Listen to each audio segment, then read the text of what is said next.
Hello friend, मैं हूं अभिषेक मौर्य और आप देख रहे हैं कॉग्निटिव लर्निंग क्लासेज, जिसमें हम बायोलॉजी लेक्चर सीरीज को कंप्लीट कर रहे हैं। और इस बायोलॉजी लेक्चर सीरीज में अभी तक हम जो है प्लांट किंगडम के जिम्नोस्पर्म को स्टार्ट किए हैं और इसमें एक दो लेक्चर मैं दे चुका, ये तीसरा लेक्चर पार्ट है। इस लेक्चर में हम जो है जिम्नोस्पर्म के लाइफ साइकिल को देखने वाले हैं। तो चलिए हम जिम्नोस्पर्म लाइफ साइकिल को देखते हैं। तो जैसा मैंने आपको बताया था पिछले टॉपिक में, यहाँ सीड के बारे में थोड़ा समझाया था। अब मैं आगे चलता हूँ। देखिए, जो दूसरा जो जैसे मैंने ये प्लांट बोला कि ये प्लांट है और ये जैसे साइकस का प्लांट है। जैसे हम एक एग्जांपल ले रहे हैं साइकस के प्लांट का। तो साइकस के प्लांट में ये इसके वेजिटेटिव लीफ हैं जो न्यूट्रिशन का काम करती हैं, और ये जो माइक्रोस्पोरोफिल है ये इसकी रिप्रोडक्टिव लीफ है। इसका मतलब ये रिप्रोडक्शन का काम करेगी। तो यहाँ पे आपको एक clear cut division of labour मिल रहा है, यानी आप बोलेंगे बॉडी टेडोफाइटा से भी अच्छी डिफ्रेंशिएटेड है। वहाँ पे एक ही स्पोरोफिल थी, उसी स्पोरोफिल में सारे स्पोर बनते थे। यहाँ पे देखिए कि वही स्पोरोफिल, जैसे देखिए यहाँ पे जैसे ये टेडोफाइटा है, तो टेडोफाइटा में क्या था कि जैसे ये स्पोरोफिल है, ठीक है, टेडोफाइटा का ये स्पोरोफिल है। तो यहाँ पे क्या था कि स्पोरोफिल में ही आपको मैंने बताया था कि यहाँ पे ही स्पोरेंजिया है, स्पोरोफिल में ही स्पोरेंजिया लगी है। तो इसका मतलब ये हो गया कि एक ही लीफ न्यूट्रिशन यानी वेजिटेटिव फंक्शन भी कर रही है और रिप्रोडक्शन भी कर रही है, यानी रिप्रोडक्टिव बॉडी और वेजिटेटिव बॉडी सेपरेट नहीं है। उससे ये एडवांस फीचर है कि वेजिटेटिव बॉडी अलग है और रिप्रोडक्टिव बॉडी उससे अलग है, ठीक है। ये एक एडवांसमेंट है। यहाँ पे जो वेजिटेटिव लीफ हैं उनको हम माइक्रोस्पोरोफिल बोलते हैं, और ये सब जो है स्पोरोफिटिक जनरेशन को रिप्रेजेंट करती हैं। डिप्लॉयड हैं इसलिए ये स्पोरोफिटिक जनरेशन है, ठीक है। अब देखिए आगे थोड़ा देखते हैं। तो यहाँ पे देखिए एक और चीज बता दूं आपको, जैसे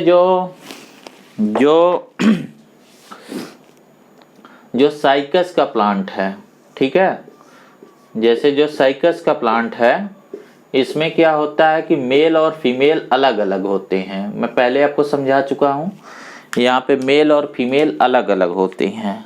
तो जैसे एक प्लांट में मेल कोन है और ये देखिए दूसरा ये कोन मैंने बनाया या स्ट्रोबिलस, ठीक है, ये दूसरा स्ट्रोबिलस सिंगुलर, स्ट्रोबिलाई प्लूरल, ये दूसरी स्ट्रोबिलाई है, ये फीमेल है। तो इस फीमेल को जो यहाँ लीफ जो इसे बना रहे हैं ब्लू कलर की मैंने दिखाया है, इनको हम बोलते हैं मेगा स्पोरोफिल, यानी ये मेगा स्पोर को प्रोड्यूस करने वाली लीफ है, ठीक है। तो यहाँ पे आप एक चीज देख रहे हैं कि मेल और फीमेल, ये इस प्लांट को अब हम फीमेल प्लांट बोलेंगे क्योंकि यहाँ पे फीमेल सेक्स ऑर्गन है इसमें, और इस प्लांट को हम मेल प्लांट बोलेंगे क्योंकि इसमें मेल है। अब जैसा मैंने आपको बताया था मेल और फीमेल सेक्स ऑर्गन दो अलग इंडिविजुअल पे हों तो कंडीशन को डायोसियस या यूनिसेक्सुअल बोलते हैं, और ये प्लांट में इंफीरियर कैरेक्टर है। पाइनस के केस में ये मोनोसियस होते हैं, मतलब एक ही प्लांट पे उसके दो ब्रांच पे मेल और फीमेल कोन बनते हैं। तो उस कंडीशन को हम मोनोसियस बोलते हैं और वो एडवांस कंडीशन होती है। तो ये यहाँ बताना था, इसे मैंने बताया। चलिए आगे देखते हैं। अब ये जो स्पोरोफिल है ना, इनमें से एक लीफ को मैं यहाँ बड़ा करके दिखा रहा हूँ। जो स्पोरोफिल होती है ये इस तरीके से लीफ होती है और यहाँ पे बनते हैं स्पोरेंजिया। अब ये माइक्रोस्पोर बनाने वाली है तो माइक्रोस्पोरेंजिया, और माइक्रोस्पोरेंजिया में क्या होता है, यहाँ पे माइक्रोस्पोर होते हैं, ठीक है। माइक्रोस्पोरेंजिया के अंदर माइक्रोस्पोर होते हैं। खास बात यह है कि माइक्रोस्पोर हैप्लॉइड होते हैं। तो ये कैसे बनेंगे, जाहिर सी बात है यहाँ क्या हुआ होगा, तो यहाँ पे हुआ होगा रिडक्शन डिवीजन, ठीक है ना। यहाँ पे रिडक्शन डिवीजन यानी मियोसिस हुआ होगा, यानी मियोसिस के प्रोसेस में बने होंगे। बिल्कुल इसी तरीके से ये जो मेगा स्पोरोफिल हैं, इनमें से एक लीफ को मैं आपको दिखा रहा हूँ कि एक जो होती है इसके अंदर इस तरीके से मेगा स्पोर लगे होते हैं। ये जो मेगा स्पोर हैं ये भी हैप्लॉइड होते हैं। तो ये हैप्लॉइड कैसे बने होंगे, इसका मतलब है यहाँ पे भी हुआ होगा रिडक्शन डिवीजन। ठीक है, क्योंकि ये मेन प्लांट बॉडी तो डिप्लॉयड है, तो डिप्लॉयड से हैप्लॉइड कैसे बना होगा, रिडक्शन डिवीजन से। जब माइक्रोस्पोर बनता है तो इसे हम बोलते हैं माइक्रोस्पोरोजेनेसिस। जब मेगा स्पोर बनता है तो इसे हम बोलते हैं मेगा स्पोरोजेनेसिस।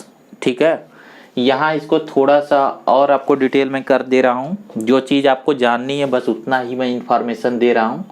कहीं बुक में आपको और मिले तो उसे याद करने की कोई ज़रूरत नहीं है। देखिए होता यहाँ क्या है इसमें कि एक माइक्रोस्पोर मदर सेल है। ये बनता कैसे है, एक माइक्रोस्पोर मदर सेल होती है, माइक्रोस्पोर मदर सेल। ठीक है, ये डिप्लॉयड नंबर में रहती है। इसमें रिडक्शन डिवीजन होता है यानी कि मियोसिस होता है, और इससे 4 हैप्लॉइड माइक्रोस्पोर बनते हैं। और ये सब चीज़ें होती कहाँ है, माइक्रोस्पोरेंजिया के अंदर। और माइक्रोस्पोरेंजिया कहाँ होता है, माइक्रोस्पोरोफिल में। और माइक्रोस्पोरोफिल कहाँ होता है, मेल कोन या स्ट्रोबिलाई में। और मेल कोल स्ट्रोबिलाई कहाँ होता है, मेल प्लांट पे। सारी ये कहानी है। सेकंड देखिए, इसमें जो है जो ये आपका फीमेल प्लांट है, फीमेल प्लांट में ये मेगास्पोरोफिल है। तो मेगास्पोरोफिल में ये जो स्ट्रक्चर है जिसे आप मेगास्पोर बोल रहे हैं, इसी को हम बोलते हैं ओव्यूल। ठीक है, ये फ्यूचर का सीड बनेगा। तो इसकी स्ट्रक्चर थोड़ी डिटेल है, इसे मैं आपको दिखाता हूँ ये कैसे बना है। देखिए इसकी जो स्ट्रक्चर है ना, पहले इसे बना लिया जाए।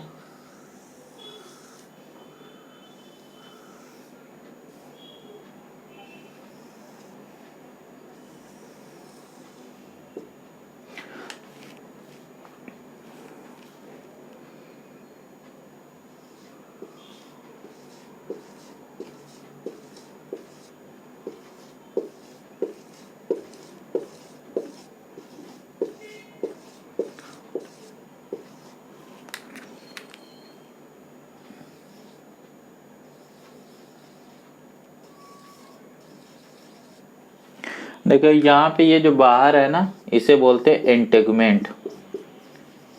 एंटेगमेंट ये कवरिंग है। ठीक है, ये कवरिंग है अंदर के टिश्यू के लिए। ठीक है, ये रिप्रोडक्शन कुछ लेना देना नहीं। अंदर ये जो ब्लू है इसे हम बोलते हैं एंडोस्पर्म। ठीक है, या फिर हम बोलते हैं फीमेल गेमेटोफाइट। Female gametophyte. ठीक है, ये N नंबर का हैप्लॉइड है। और ये जो आपको रेड कलर से दिख रही हैं ये फीमेल सेक्स ऑर्गन हैं, जिन्हें बोलते हैं आर्चिगोनियम। इन आर्चिगोनियम के अंदर ये है ओस्फियर, मतलब फीमेल गेमिट। ठीक है, N नंबर का। ये जो पोर है इसे बोलते हैं माइक्रोपाइल। माइक्रोपाइल। तो ये स्ट्रक्चर एक्चुअल में ये स्ट्रक्चर है, ये पूरी स्ट्रक्चर ये दिख रही है, ये मेगास्पोरोफिल पे और ये इसके अंदर है। यहाँ भी जैसे मैंने यहाँ बताया ना माइक्रोस्पोर बने, वैसे ही जब ये माइक्रोस्पोर बन जाते हैं तो एक और चीज़ देख लीजिए, इन माइक्रोस्पोर के अंदर यहाँ पे 2 सेल की स्टेज होती है और इस तरीके से इस पे कवरिंग होती है। देखिए ये जो 2 सेल हैं इसमें एक सेल को हम वेजिटेटिव सेल बोलते हैं जो न्यूट्रिशन के लिए है, जो फिर पोलन ट्यूब बनाएगा। अभी ये सब याद करिए, मैं इसका डिटेल आपको बताऊंगा। और दूसरी रिप्रोडक्टिव सेल है। रिप्रोडक्टिव सेल का काम है मेल गेमिट बनाना। तो ये मेल गेमिट्स बनाएगी जब ये जर्मिनेट करेंगे और 2 मेल गेमिट्स बनाएगी। ठीक है, ये सारी कहानी हो गई। अब देखिए क्या होता है, इसका फीमेल वाले का थोड़ा सा डिटेलिंग में कर दे रहा हूँ। देखिए फीमेल वाले में ये स्ट्रक्चर कैसे बन गई, इस बात की डिटेलिंग कर रहा हूँ। देखिए यहाँ क्या होता है ना कि इसके बनने के प्रोसेस में होता ये है कि जैसे ये एक जो है मेगा स्पोर, देखिए ये एक आपका मेगा स्पोर है। इसके अंदर जो यहाँ ब्लू कलर से टिश्यू है ना, इस टिश्यू को बोलते हैं न्यूसिलस। इसके ये जो न्यूसिलस है, इसमें क्या होता है कि यहाँ एक सेल होती है जिसे हम बोलते हैं मेगा स्पोर मदर सेल, ये डिप्लॉयड होती है। अब इस सेल में क्या होता है, रिडक्शन डिवीजन, और जब यहाँ रिडक्शन डिवीजन होगा तो हैप्लॉयड 4 सेल बनती हैं। ठीक है, जैसा मैंने आपको पहले बता दिया था कि एल्गी के बाद सारे के सारे में प्लांट में जो गेमेटोजेनेसिस होती है oogenesis होती है। तो oogenesis में जो फीमेल गेमिट होता है उसमें से 3 डीजनरेट कर जाती, सिर्फ एक सर्वाइव करता है। तो एक सेल ये बड़ी बन के रह गई। ठीक है, एक सेल ये बड़ी रह गई जिसे हम फंक्शनल मेगास्पोर बोलते हैं, फंक्शनल मेगास्पोर बोलते हैं। ठीक है, अब ये फंक्शनल मेगास्पोर क्या किया कि ये डिवाइड होके इसे बनाया, अंदर का एंडोस्पर्म। ठीक है, और जो अंदर का मल्टीसेलुलर एंडोस्पर्म, और उसमें से कुछ सेल ने क्या बनाया, आर्चिगोनियम। तो ये सारी कहानी यहाँ पहुंची। ठीक है, अब देखिए आगे की जो स्टोरी है उसमें अब क्या होना चाहिए, गेमिट ट्रांसफर। सेक्सुअल रिप्रोडक्शन जो होता है उसमें हम क्या बोलते हैं कि गेमेटोजेनेसिस होनी चाहिए, गेमिट बन गए, फीमेल गेमिट है, मेल गेमिट है। ठीक है, इसके बाद गेमिट ट्रांसफर।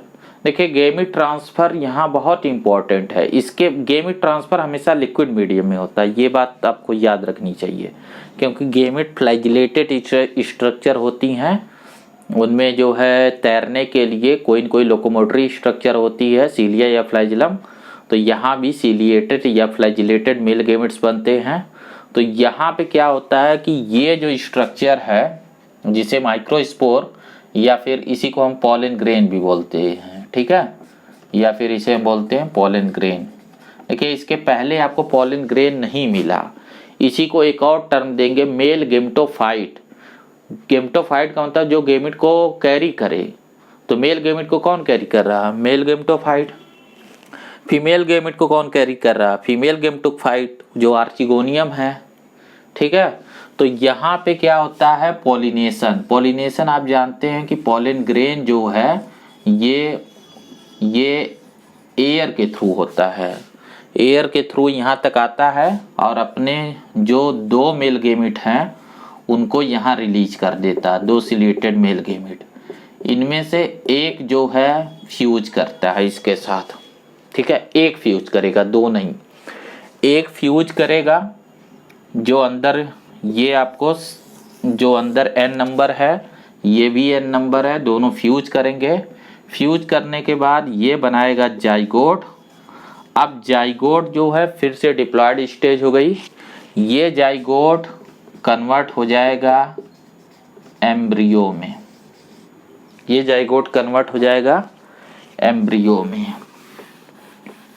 देखिए तो अब ये एम्ब्रियो जो है थोड़ी सी ग्रो करने के बाद रुक जाएगी, जिसे मैं यहाँ बना रहा हूँ। जैसे ये देखिए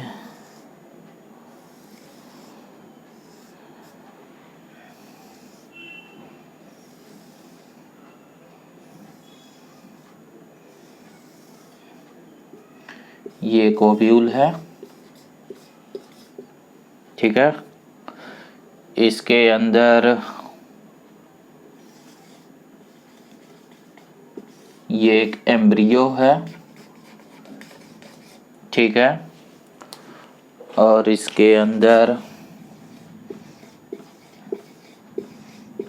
ये एंडोस्पर्म है न्यूट्रिशन के लिए।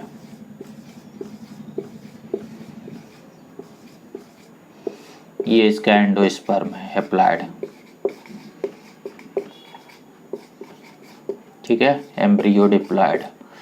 और ये जो है इसकी सीड कवरिंग बना लेता है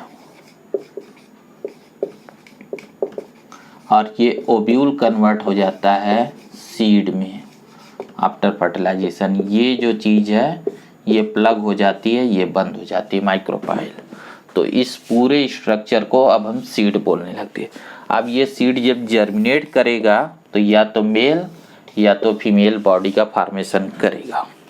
तो ये पूरा इनका अल्टरनेशन ऑफ जनरेशन है। अब इसमें अल्टरनेशन ऑफ जनरेशन में स्पोरोफिटिक और गेमेटोफिटिक स्टेज को देखते हैं। तो जो गेमेटोफिटिक स्टेज है फ्रेंड वो इतना, ठीक है, इतना पोर्शन गेमेटोफाइट है। ये फीमेल गेमेटोफाइट, ये मेल गेमेटोफाइट, और बाकी का सारा क्या है, स्पोरोफिटिक, ठीक है। तो मेल गेमेटोफाइट की स्टेज कितनी रह गई है, 2 सेल की। इसको लिखा होगा हाईली रिड्यूस मेल गेमेटोफाइट। और यहाँ पे देखिए जो सीड हैबिट थी वो सीड में ही कन्वर्ट हो गया। जैसा सीड में आपको बताया था, सीड की कवरिंग होगी, एम्ब्रियो होगा, उसका फूड होगा न्यूट्रिशन के लिए, वो चीज़ें यहाँ पे है। तो ये सीड वेट करेगा डोरमेंट स्टेज में, जब सुटेबल कंडीशन आएगी ये जर्मिनेट करेगा और ये नए प्लांट लाइफ साइकिल को स्टार्ट करेगा। यहाँ जो मेन प्लांट बॉडी है वो कैसी है, डिप्लॉयड। 90% जो टाइम है वो डिप्लॉयड फेज यानी स्पोरोफिटिक फेज डोमिनेट करती है। तो यहाँ पे जो लाइफ साइकिल का टाइप होगा वो होगा डिप्लॉन्टिक। अब पूछा जाएगा मेन प्लांट बॉडी क्या, आप बोलेंगे डिप्लॉयड। गेमेट ट्रांसफर कैसे होता है, एक्सटर्नल वाटर से? नहीं, एक्सटर्नल वाटर की कोई ज़रूरत नहीं है, क्योंकि यहाँ पॉलन ट्यूब बनती है, पॉलन ग्रेन के थ्रू जो है यहाँ पे गेमेट ट्रांसफर होता है। तो वाटर की डिपेंडेंसी खत्म हो गई, इसीलिए जीरोफिटिक माहौल में रह पाए। जो मैंने आपको मेसोजोइक एरा वाली कहानी सुनाई उसका यही रेलिवेंट है कि मेसोजोइक एरा में जब पानी नहीं था तो ऑर्गेनिज्म का एवोल्यूशन यानी प्लांट का एवोल्यूशन ऐसे माहौल में हुआ कि अगर एक बूंद भी पानी नहीं बरसेगी तब भी गेमेट ट्रांसफर हो जाएगा, सेक्सुअल रिप्रोडक्शन नहीं रुकेगा। और सेक्सुअल रिप्रोडक्शन होने के बाद भी एम्ब्रियो सीड अगर बारिश नहीं होगी तब भी वो सरवाइव करेगा, वो वेट करेगा कि जब बारिश का मौसम आएगा तभी वो जर्मिनेट करेगा। तो ये सारे फीचर, और इनकी जो एडल्ट बॉडी है उसमें भी वाटर को कम से कम यूज करने के लिए बनाया गया है। तो ये सारे फीचर इस प्लांट ग्रुप को टेरिडोफाइट के कंपैरिजन में ज़्यादा एडवांस बनाते हैं। जहाँ टेरिडोफाइट अपने रिप्रोडक्शन के लिए वाटर पे डिपेंडेंट था, इसलिए पानी वाली जगह को छोड़ के दूसरी जगह पे नहीं हो सकता था। ये ड्राई से ड्राई कंडीशन में हो सकते हैं, और बारिश में अगर अनसर्टेनिटी है, बारिश प्रॉपर नहीं हो रही है, तो इनका सीड वेट कर सकता है। तो ये सारे इसके एवोल्यूशनरी फीचर्स हो गए।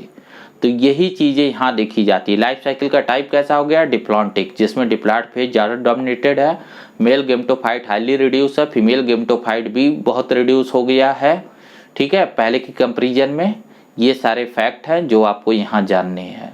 तो ये सारी कहानी थी जिम्नोस्पर्म की, ठीक है। अब इसके बाद जब हम पढ़ेंगे एंजियोस्पर्म, तो जाहिर सी बात है एंजियोस्पर्म की स्टोरी में कुछ नया होना चाहिए। नया इन द सेंस कि जाहिर सी बात है कोई नया अगर ग्रुप आ रहा है, एवोल्यूशन अगर आगे हो रहा है, तो जाहिर सी बात है वो इनसे अच्छे कुछ होने चाहिए, उनमें कुछ फीचर होना चाहिए जो इनसे एडवांस हो।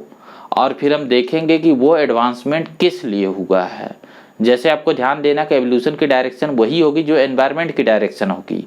जब एनवायरनमेंट सीनोजोइक एरा में मॉडरेट हो जाएगा तो मॉडरेट कंडीशन में उन प्लांट को सरवाइव होने के लिए बनाया जाएगा। यहाँ एक और चीज़ बताते चलूँ, ये जो सीड बना है ये सीड इन लीफ पे लगा रहेगा, जैसे इन लीफ पे लगा हुआ है।